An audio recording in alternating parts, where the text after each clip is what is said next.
Hello once again, YouTubers. This time we have a soap carving for you.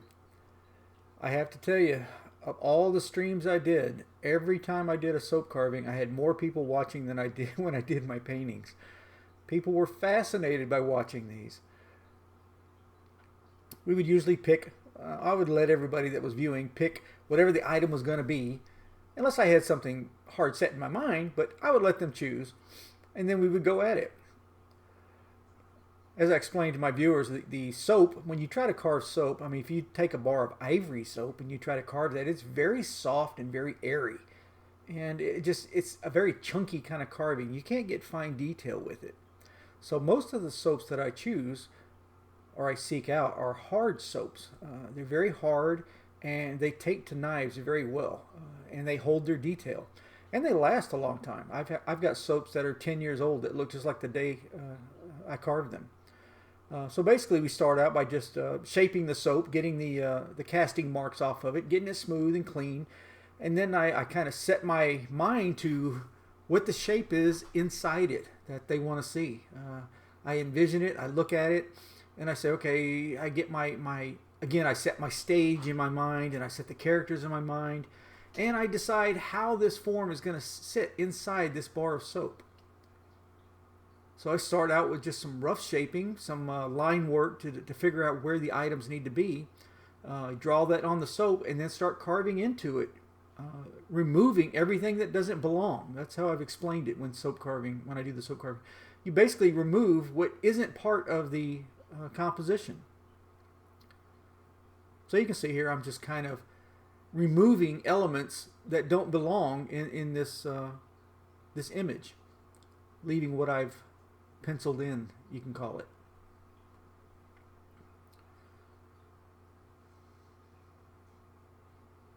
Sorry that it's kind of off to the side of the screen. My hands tend to wander when I'm streaming. I'm not paying attention.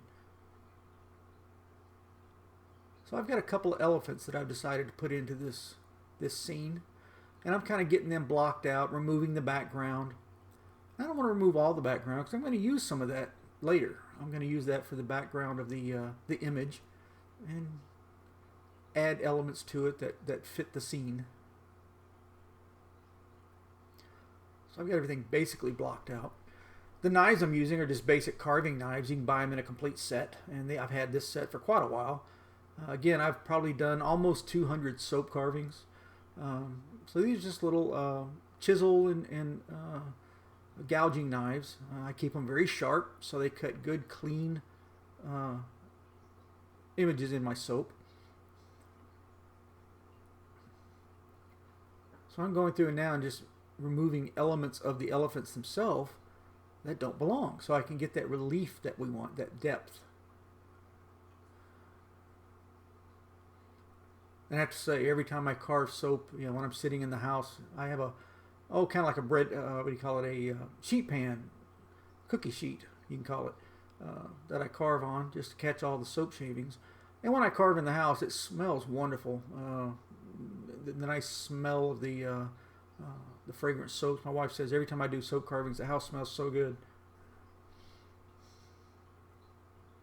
You see now I'm starting to add more detail to the elephants themselves.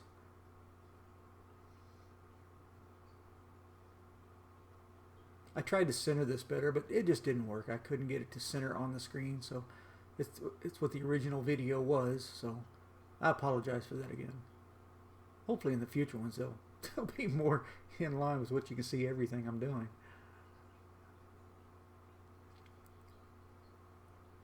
Soap carvings usually took about no more than 3 hours, depending on how difficult the subject matter was. This one probably took right at 3 hours to completely carve.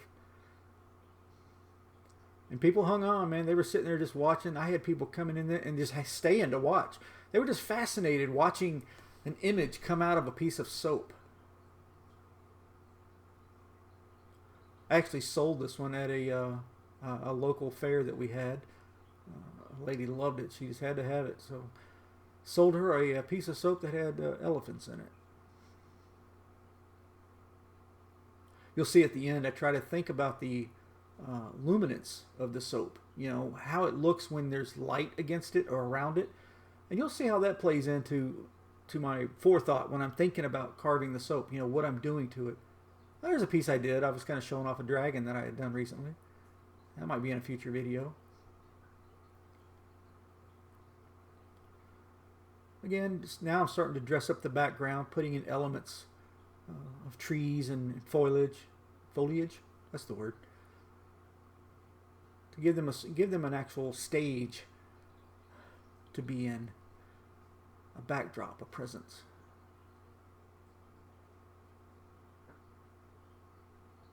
This is something I started doing years ago. I think I saw probably a couple of photos online. I think it was actually some photos of some fellows that were in prison, and they did soap carvings. And the guy did the most ornate soap carvings you can imagine. Just very, very delicate, intricate pieces.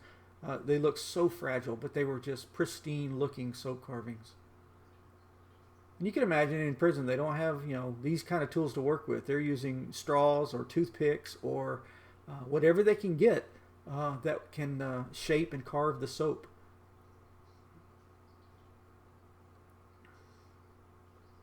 I fortunately have a wide array of knives that I can use, so it makes it simpler. I use a brush to soften the texture of the soap. It eliminates. It's kind of like sanding. You can use certain rags or paper towels. Paper towel works like sandpaper on soap. It eliminates texture marks. So you can buff the soap with paper towels or a rag or a paintbrush. I use different paintbrushes to get into small areas and polish them out. It gets rid of the carving fragments, and it helps smooth out the different areas. Now I'm working around the perimeter of it, giving it some shape and some textures.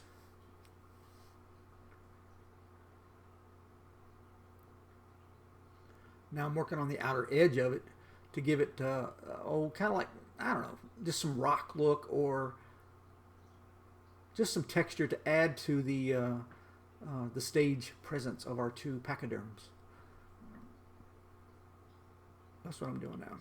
Going around the edge and making it look like a natural habitat, I guess you could say.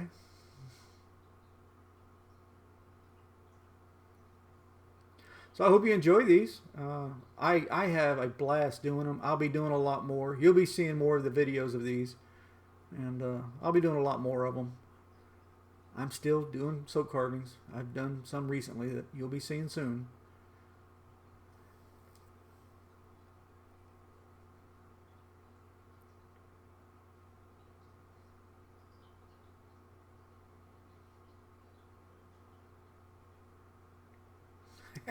Guess I was showing a tattoo off there or something. I don't know. My Rin tattoo. Well, there you go. It's pretty close to done now.